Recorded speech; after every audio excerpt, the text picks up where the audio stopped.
What's up, everybody? You are back in here with the Pro Football Pod. You've got Hulk, you've got Coach, whichever side he's on. We're holding it down today.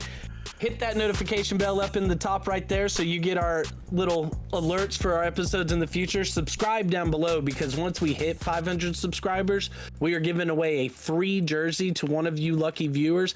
I am begging to give a jersey away to somebody. I've never begged to give something to somebody before. But like, tell your friends, tell your homies that we got the Titans coming up for you on this episode.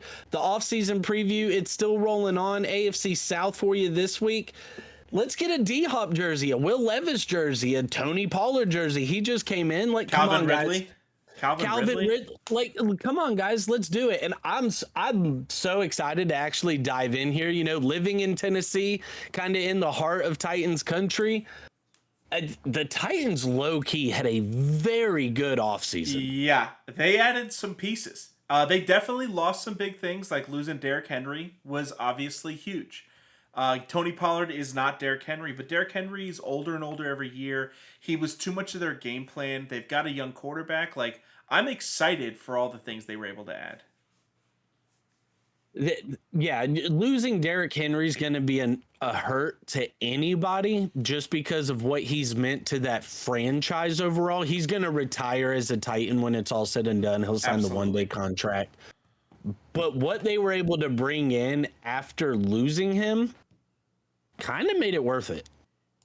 Like, when we're talking about the scope of running backs in today's NFL, especially a big power back like he is, okay, I get you. Like, I'm all about rebuilding a team on Madden, and this was a perfect start for them. And Tajay Spears looked quite good last year and very limited. As a dynasty owner of Tajay Spears, who had him on the taxi squad and ended up moving him up. Same. I love me some Tajay Spears shares. Now, he doesn't have as much value because of Pollard being there. That we're going to have to kind of wait. Pollard come in. When Derrick Henry left as an owner of Tajay Spears, I was like, man, let's go. RB1, let's get it. Let's ride. Like, let's. And then Tony Pollard comes in, and I was just like, damn. But this is a better situation than last year. Tony Pollard is never going to be a 3-down, carry it 400 times a season type of guy. It's going to be and you're seeing this a lot throughout the NFL too. I mean, us as Dolphins fans, we know it for sure.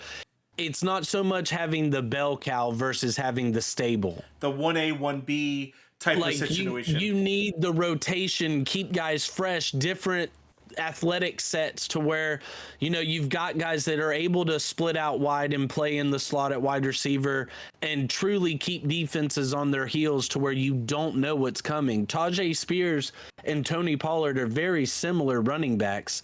Let's continue to dive in real quick on the players they added. You mentioned Calvin Ridley, huge add for them.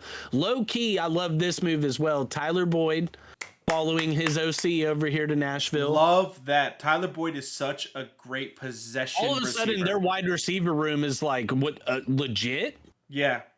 I mean, you went from D-Hop and like a questionable Treylon Burks to now having D-Hop, Tyler Boyd, and Calvin Ridley. And you still have young talent that could potentially develop over the next year or so that in a couple of years, Treylon Burks could end up being somebody instead of needing to be someone right away.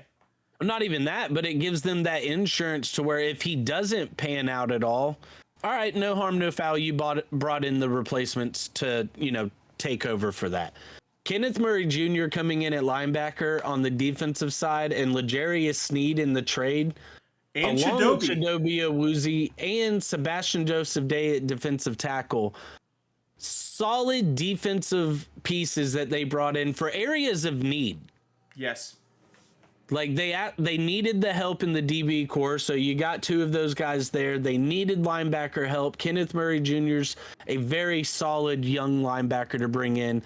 Lloyd Cushenberry coming in at center for them was a great add, especially whenever you look at what they did in the draft with bringing in J.C. Latham at offensive tackle. Such a big thing. Then they went defensive heavy on a lot of our guys that we loved in our mock draft. T'Vondre Sweat, Jarvis Brownlee Jr. at corner, James Williams, the safety linebacker hybrid out of Miami. Huge. I mean, that's so We big loved for them. him at the Yeah. end of drafts for almost every team. And then Jalen Harrell at edge. We liked him as well coming out of Texas Tech. Like Jaquan Jackson at wide receiver was the only other offensive draft pick they had. The only notable thing for him, other than, kind of a project developmental guy, let's see what he's got. He's also Ed Reed's cousin or nephew. In some way, he's related to Ed Reed. I mean, that's some pedigree. With that pedigree, I'm gonna take it. I'm gonna take it. Lost Derrick Henry, Azeez Al-Shaair at linebacker went over to the rival. That was a big loss for them. Houston Texans. A huge loss. Danico Autry at edge as well. Also, I believe went over to the Texans, if I'm not mistaken. Yeah. And Sean Murphy-Bunting at corner, which they obviously, brought in the pieces to replace that there. So, all in all, I absolutely 100% think the Titans got better. Yes. Which, bringing us to the ADPs, has me a little bit surprised on how low every one of these players is. I mean, Will Levis, 23rd quarterback off the board. I like what Will Levis showed us towards the end of the year last year. The guy seems to be just has that gamer mentality. I mean, shit, we saw it in the Dolphins game. The dude drove down the field in prime time to go down there and win the game. Like, ice in his veins. Like, I like what Will Levis showed me last year. He had 4 touchdowns in his first game too. Like Will Levis coming in and it being his second year and it still being okay, what do we really have in him? It's kind of like the Daniel Jones with the Giants. Go back and watch the Giants episode. That's the factor with these players that we're seeing with the ADP is how good is this Titans offense actually going to be? But that's where you're going to see ton of value. Yes, exactly. Of all the players in this division, I feel like the Titans are the ones that are undervalued. Almost every other team has all these players that are overvalued. Between the Colts, the Texans, the Jags, like everyone's overdrafting these guys because of the potential, and they're just sleeping on the Titans. Let's talk about. But when you're getting them late, and if they do end up being a bad team, guess what you get? Garbage time. Garbage time. Yep. Now, so Pollard and Spears, 26th and 35th running backs off the board. I'm not gonna just jump all over these guys necessarily. I think that their value is going to be better than that. In the 8th and the 11th round, I mean... I'm not saying I'm not drafting them, but these aren't massive targets.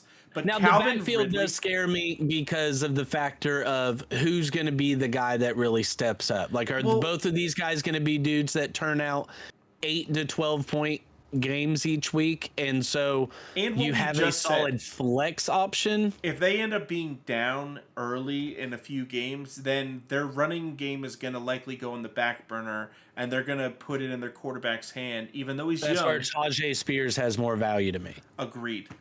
Tony Pollard's a great receiving back, and he was for Dallas whenever Zeke was there. Last year, he kind of fell off a little bit. I think Tajay Spears has more value for me. Not that I wouldn't want to draft either, but man, Calvin Ridley, 35th wide receiver off the board. He's easily going to be the most targeted receiver in that room, and you get him at almost the 7th round. Hopkins is not going to be a big target guy anymore. He's going to be the big play, the one-on-one in the touchdown. I think Hopkins finishes with more touchdowns. Ridley finishes with more targets, yards, and receptions. I could very well see that. The only reason I kind of made a wince at that is just with the factor of young quarterback D-Hop being the only returning wide receiver in the starting lineup that he also had last year, outside of Okwanko at tight end. Yeah. So the safety blanket factor will absolutely go to D-Hop. Now, I think Tyler Boyd's profile at this point in his career is going to primarily work him out of the slot. With him being in the 21st round right now, that's pretty accurate for me. Okay. Ridley, I absolutely see what you're saying there, but there is also a reason to where D-Hop's only going a round and a half later. Exactly. And I see that they're close. That's where last year you had to spend a second or a third rounder to get Ridley, and now you get to spend almost a seventh. If he has the same season he had last year, he's worth a seventh round pick. If he has a much better season than he had last year, he's worth a third or a fourth. He's definitely not worth a second right now because of Will Levis. But man, I'm taking him in the fifth round. I'm taking him at the beginning of the sixth. I'm not waiting until almost the seventh to snag a guy like Ridley. He's too talented of a player. He's going to get off the ball quick. He's going to have separation. He's going to make it easy to get him targets. Wait until we get to see what happens in training camp. This is going to change. I'm telling you, Ridley's going to be a fourth or a fifth round pick by the time the season starts. You very well could be right. But I personally, if I'm taking one of the two, I'm waiting on D-Hop as far as just the overall value goes.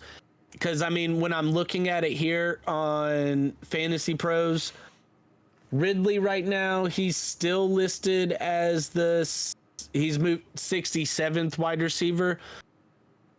There's only one going between him and DeAndre Hopkins, who's moved up from 80 to 73, and that's Hollywood Brown. I would much rather have Hollywood Brown with Pat Mahomes. 35th wide receiver. They literally have Ridley and Hopkins going 1-2. Yeah. 35, yeah, 36. they're right there. Yeah, they're right there. So above Jaden Reed. Like, Jaden Reed is getting drafted before Calvin Ridley. That's crazy to me. There's so many mouths to feed there. Like, I would take potentially Chris Godwin. Christian Kirk, I think, would be better. Terry McLaurin, I could see. Tank Dell, there's a lot of mouths to feed there. T. Higgins, George Pickens. So, like, I'm not saying that Calvin Ridley is an easy selection way earlier than when he's going. But I definitely think that players like Keenan Allen should be taken after he's going to be the number one targeted receiver on this team. And for me, target shares is almost everything. If I can get 9 to 10 targets a game, then I'm going to have success. And he might not start off that way week 1, but by week 10, he's easily going to get 10 to 15 targets a game. Now, let's get back over to Will Levis, just as an outlook on him as the quarterback for this year. With having those newer weapons coming in, obviously, we mentioned the backfield, the wide receiver room, completely overhauled and much stronger. With him being taken in the 14th round, 24th quarterback, so in a 12-team league, he's a very low-end QB2.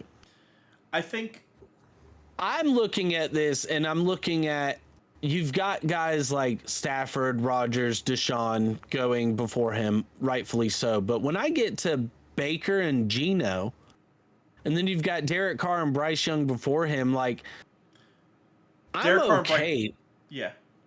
I'm okay with taking Will Levis as a late round flyer, especially as a insurance for a rushing quarterback. If went Anthony Richardson, that was literally Lamar what I was Jackson. Gonna say. If I go Anthony Richardson in the first 4 or 5 rounds, then I'm going to look to take a guy like Will Levis late, because if I know that Will Levis will be safe enough, I won't have to spend a 9th round pick on him like I would to get Tua and Anthony Richardson, and now I'm taking 2 quarterbacks in the first 10 rounds.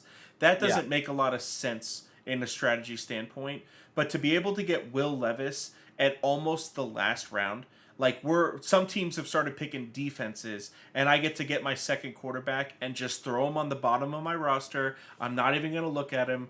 But if Anthony Richardson gets hurt, then I'm absolutely okay with starting him week in, week out. It's also not safe. If you play the wait on a quarterback game and you decide to take a Jared Goff to a Justin Herbert, Trevor Lawrence in the 9th, 10th round right there, Caleb Williams, Jaden Daniels, I absolutely will come back 5, 6 rounds later and take Will Levis, because to me, stacked up with Trevor Lawrence and Justin Herbert, just simply what he has to work with out there, Kirk Cousins, Matthew Stafford, he could very well end up with similar seasons to them. I don't see a big point differential between those spaces. Exactly. Even to the point where, like, if if I really want Jared, Tua, and Justin, and they all go, I don't know if I really trust Trevor after the last couple of seasons. Not just the injuries, but just his rate of play hasn't been elite. I might not even take one of those guys and then take an Aaron Rodgers and go back to back Aaron Rodgers, Will Levis. Like getting Aaron Rodgers in the 12th and then Will Levis in the 13th, I would be totally okay with. Um, if like I lose out on my tier of quarterback of what I'm looking for, then I would be okay with just taking him. Now, Aquanko is another interesting thing. 22nd tight end off of the board. Um, he had a very solid season last year whenever Will Levis started to turn it on. And we keep saying it over and over. Young quarterbacks, they love to. Are you there? Okay, Yeah, I thought you were so, frozen. no, you're good. So I was deep into research. But young quarterbacks love their tight ends. They do, Love and them. he's going to not he's not going to get you week in week out type of value. But if you end up missing out on Dallas Goddard, Dalton Schultz, and Pat Fryermuth, and you're stuck with like a Luke Musgrave, Taysom Hill, like these guys are the only tight ends that are left on the board, I might just wait and get Okonkwo later. Now, I will say I don't want to play the game with Okonkwo to where I just punt on tight end and he ends up being my tight end one. If they went into this year with the same wide receiver room, then yes. That's a good point. That's a very good But point. by adding Tyler Boyd and Calvin Ridley, somebody's got to lose targets, and it's not necessarily going to be D Hop. So that's kind of where I lean out on there. I do like him as a insurance, and I like his game overall. Like generally, he was averaging 5 to 7 targets a game, which kind of what you're looking at for a tight end 2 type of value. I think if you get like a Brock Bowers as your tight end 12, and that's super risky in my eyes because of what the Raiders are and like the unknown factor of how Brock Bowers is going to enter the league. He's super athletic, but if he ends up having a first half of his season like Dalton Kincaid did last year, you might need something to fill in before he turns it up. That would be an area where I would take a Chigoziem Okonkwo. Um, like if I have some risk at tight end, if I end up taking Kyle Pitts really early, I might take Okonkwo late, like super late, because I still think Kyle Pitts is a risk reward factor. He could have a very great season, or he could be exactly what he's been for his entire career, except for his rookie year. Get less than 1,000 yards, get less than 5 or 6 touchdowns. Like that's not okay for the 6th round. I'd rather at least have a piece that I know is a little bit more safe. And he's not the safest one. There's other guys that are going later, like Jonnu Smith, honestly, Hunter Henry, Pat Fryermuth, Dalton Schultz, Dallas Goddard, all those guys that are going at the back half of tight ends, I would rather have over Chigoziem, but I still think that he has value at where he's being drafted. Now, looking at the over/under set at 6.5, they went 6-11 last year. We've both thought and stated that we think this team did get better. Browsing over their schedule real quick, what are you thinking? Are you willing to go the over on that? You've got a first-year head coach in Brian Callahan. It's hard because every single team in their division, in my opinions, didn't get worse. They all got a little bit better. I mean, even the Jags, technically losing Calvin Ridley, like they still got better. Adding things like Brian Thomas and Gabe Davis, Devin Duvernay, like, so I think that I would probably go under, and say that they stay the same on their record, just because their division is so stacked right now. The fact is, I don't think that they're going to be able to take a game from the Texans. The Texans got so much better. I think that they could probably take one from the Jags and one from the Colts, and 2 wins out of your division just isn't going to cut it on getting a 7-win season. I will say, if this was a Mike Vrabel-led team, that's a good point. I would be willing to go the over. I'm leaning the under just simply because this is one of those to where I'm not touching it, like money-wise. I would not put money down on this. Because I could see them getting to 7 or 8 wins, stealing a game from the Colts, stealing a game from the Jags, taking a couple games throughout the season that they probably shouldn't. Like, I can see that. But with a first-year head coach and these new pieces, we don't necessarily know how they're going to look. I'm going to lean the under as well. I don't think they're going to go into the 4-5 win category. I lean under with just looking at a 6-11 season again. Yeah. Hoping they do go the over, because it would just be nice to, kind of see the Titans come back a little more. That way we can see the throwback Oiler jerseys a little more, because everybody loves those. Those are sick. Yeah, for real though. I'd like that to be the jersey we give away. Just saying. Well, any jersey you want. I would love to give away an Oilers throwback D-Hop jersey, Will Levis, Tony Pollard, anybody of that. So, hey, tell your friends, tell your family. If you're still here, hit that subscribe button, because once we do hit that 500, we're going to give away a free jersey to one of you lucky viewers. TulsiRoseTea.com is the sponsor. If you hit that notification bell up in the corner, you'll get our episodes before anybody else, because they're just going to drop to your phone right there. We love you guys. Peace out.